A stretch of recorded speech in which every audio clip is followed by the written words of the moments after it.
Premier ലീഗിൽ തുടർച്ചയായ മൂന്നാമത്തെ സീസണിലും ആഴ്സണലിന് രണ്ടാം സ്ഥാനം കൊണ്ട് തൃപ്തിപ്പെടേണ്ടി വരുമെന്നുള്ളത് ഏതാണ്ട് ഉറപ്പായിരിക്കുകയാണ്. ഇപ്പൊ രണ്ടാം സ്ഥാനം ഉറപ്പാണോ എന്നുള്ള കാര്യത്തിൽ ചെറിയൊരു ഡൗട്ട് ഉണ്ട്. കാരണം നോട്ടിംഗ്ഹാം ഫോറസ്റ്റിനെ ഒന്ന് കരുതിയിരിക്കണം. കാരണം അവർ മികച്ച രീതിയിലാണ് കളിച്ചുകൊണ്ടിരിക്കുന്നത്, കൺസിസ്റ്റൻസി കീപ്പ് ചെയ്ത് മുന്നോട്ട് പോകുന്നുണ്ട്. അപ്പം ആഴ്സണലിനെ സംബന്ധിച്ച് എന്തായാലും കിരീടം ഈ സീസണിൽ പ്രീമിയർ ലീഗിൽ ഇനി പ്രതീക്ഷിക്കുന്നതിൽ വലിയ അർത്ഥമൊന്നുമില്ല. ഒരുപാട് പ്രശ്നങ്ങളുണ്ട്. സാക്കിയൊന്നും ഇല്ലാതെ ഇനിയിപ്പോൾ അത്ഭുതങ്ങളൊക്കെ സംഭവിക്കുമെന്ന് നമ്മൾ ആരും പ്രതീക്ഷിക്കുന്നില്ല. മുന്നേറ്റ നിരയിൽ ഗോളുകൾ വേണ്ടത്ര രീതിയിൽ കണ്ടെത്താൻ പറ്റുന്നില്ല. അപ്പൊ അതൊക്കെ ഒരു പ്രോബ്ലം തന്നെയാണ്. അപ്പൊ ആഴ്സണലിന്റെ വളരെ എവിഡന്റ് ആയുള്ള പ്രോബ്ലം അതിങ്ങനെ തുടർന്നുകൊണ്ടിരിക്കുകയാണ്. ഇപ്പൊ ലിവർപൂളിന് 70 പോയിന്റ് ഉണ്ട്, ആഴ്സണലിന് 55 പോയിന്റ് ഉള്ളത്. ആഴ്സണൽ ഒരു കളി കുറച്ചാണ് പ്രീമിയർ ലീഗിൽ കളിച്ചത്. പക്ഷെ അങ്ങനെയാണെങ്കിലും ലിവർപൂളിന് ഇനി മറികടക്കുക എന്നുള്ളത് ഒരു അസാധ്യമായ കാര്യം തന്നെയായിരിക്കും. ലിവർപൂളിന്റെ ഒപ്പമാണ് ടെമ്പോ. പിന്നെ അവർക്ക് കൃത്യമായിട്ട് മത്സരം വിജയിക്കാനുള്ള ഒരു മന്ത്രം അവരുടെ കൈകളിലുണ്ട്, നല്ല മുന്നേറ്റ നിരയുണ്ട്. അപ്പൊ അവർ ബാലൻസ്ഡ് ആയിട്ടുള്ള ഒരു സ്ക്വാഡാണ്. ഇപ്പൊ ആഴ്സണലിനെ സംബന്ധിച്ച് പറയുകയാണെങ്കിൽ ഇപ്പം ഈ സീസണിൽ പ്രീമിയർ ലീഗിലെ ഏറ്റവും മികച്ച ഡിഫൻസ് ആർക്കാന്ന് ചോദിച്ചാൽ നമുക്ക് ആഴ്സണലിൽ നിന്നാണെന്ന് പറയേണ്ടി വരും.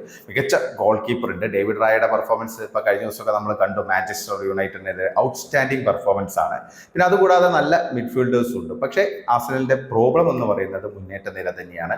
ഗോളുകൾ കണ്ടെത്താൻ പറ്റുന്ന, ഹാഫ് ചാൻസസ് കൺവേർട്ട് ചെയ്ത് ഗോളാക്കി മാറ്റാൻ പറ്റുന്ന, അല്ലെങ്കിൽ കിട്ടുന്ന ചാൻസസ് യൂട്ടിലൈസ് ചെയ്യാൻ പറ്റുന്ന, അത് കറക്റ്റായിട്ട് സെൻസ് ചെയ്ത് കറക്റ്റായിട്ട് റിസൾട്ട് ഉണ്ടാക്കാൻ പറ്റുന്ന പ്ലെയേഴ്സ് ആഴ്സണലിൽ ഇല്ല എന്നുള്ളത് തന്നെയാണ്. ഇപ്പൊ മുന്നേറ്റ നിരയിൽ ഇപ്പോൾ കഴിഞ്ഞ മത്സരത്തിൽ മുൻനിര താരങ്ങളുടെ പരിക്കായിരിക്കാം പ്രശ്നം. പക്ഷെ അങ്ങനെയാണെങ്കിൽ മിക്കേൽ മെറീനെ പോലുള്ള ഒരു സെൻട്രൽ മിഡ്ഫീൽഡറായ ഒരു പ്ലെയറിനെ സ്ട്രൈക്കറായിട്ട് കളിക്കേണ്ട ഒരു ഗതികേട് വല്ലാത്തൊരു സിറ്റുവേഷൻ തന്നെയാണ്. ഇപ്പോൾ ലിവർപൂളിനൊക്കെ എത്ര ഓപ്ഷനാണ് മുന്നേറ്റ നിരയിലുള്ളതെന്ന് നമ്മൾ നോക്കണം. അതിപ്പം ഒരു സ്ട്രൈക്കർ എന്നതിനേക്കാൾ ഉപരി പ്രൊലിഫിക് ആയിട്ടുള്ള ഗോൾ സ്കോറേഴ്സ് എന്നുള്ളതാണ് നമ്മൾ കാണേണ്ടത്. ഇപ്പോൾ ലിവർപൂളിന്റെ പ്ലെയേഴ്സ് എന്ന് പറഞ്ഞപ്പോൾ സലയെ കൂടുതൽ പറയേണ്ട ആവശ്യമില്ല.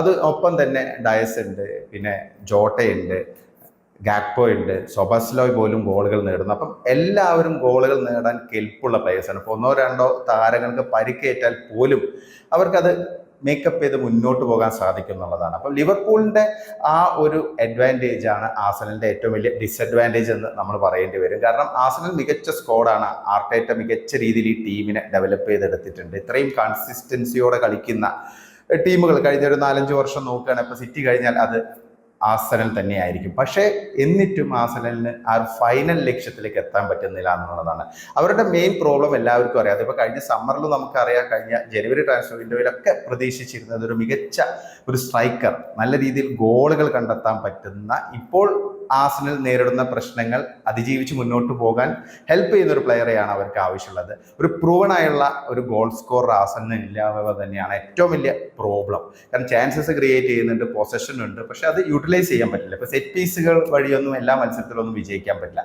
ഈ ഒരു സീസണിലെ ആഴ്സണലിന്റെ ടോട്ടൽ പെർഫോമൻസ് പ്രീമിയർ ലീഗിൽ നമ്മൾ നോക്കുകയാണെങ്കിൽ 10 സമനിലകളാണ്. 28 മത്സരങ്ങളിൽ 3 മത്സരങ്ങളെ ആഴ്സണൽ പരാജയപ്പെട്ടിട്ടുള്ളൂ. പക്ഷെ 10 സമനിലകൾ വഴങ്ങിയിട്ടുണ്ട്. അത് തന്നെ നമുക്ക് മനസ്സിലാക്കാൻ സാധിക്കും.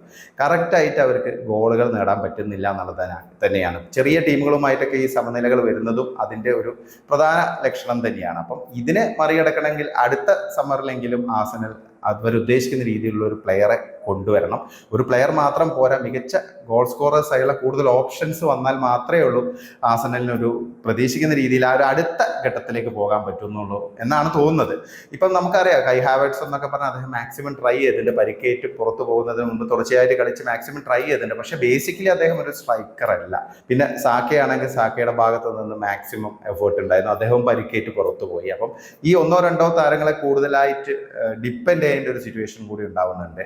ഇപ്പം മാർട്ടിനെല്ലി സാക്ക പോയാൽ ആ ഒരു റോൾ മീൻസ് ആ രീതിയിൽ ഗോളുകൾ നേടാൻ മാർട്ടിനെല്ലിക്ക് സാധിക്കുമോ, അതൊരു ചോദ്യം തന്നെയാണ്. അങ്ങനെ ഒരുപാട് പ്രശ്നങ്ങൾ ആഴ്സണലിന്റെ മുന്നേറ്റ നിരയിലുണ്ട്. അപ്പം മുന്നേറ്റ നിരയിൽ പ്രതീക്ഷിക്കുന്ന രീതിയിലുള്ള ആ ഒരു ഇൻസ്റ്റിങ്ക്റ്റ്, ഒരു കില്ലർ ഇൻസ്റ്റിങ്ക്റ്റ് കൊണ്ടുവരാതെ ആഴ്സണൽ ഇനി എത്ര ശ്രമിച്ചു കഴിഞ്ഞാലും ഫൈനൽ ലാപ്പിൽ അവർക്ക് വിജയിക്കാൻ പറ്റില്ല എന്നുള്ളതൊരു പൊതുവായുള്ള ഒരു കാര്യമാണ്. എല്ലാവർക്കും അറിയുന്ന കാര്യമാണ്. അതിപ്പോൾ കൂടുതൽ പറയേണ്ട ആവശ്യമൊന്നുമില്ല. ആഴ്സണലിന്റെ എല്ലാ ഫാൻസിനും അറിയുന്ന ഒരു വസ്തുത തന്നെയാണ്. എന്തുകൊണ്ട് മാനേജ്മെന്റ് ഈ ഒരു സ്റ്റബോൺനെസ് തുടരുന്നു എന്നുള്ളതാണ് ഇനി അറിയേണ്ടത്.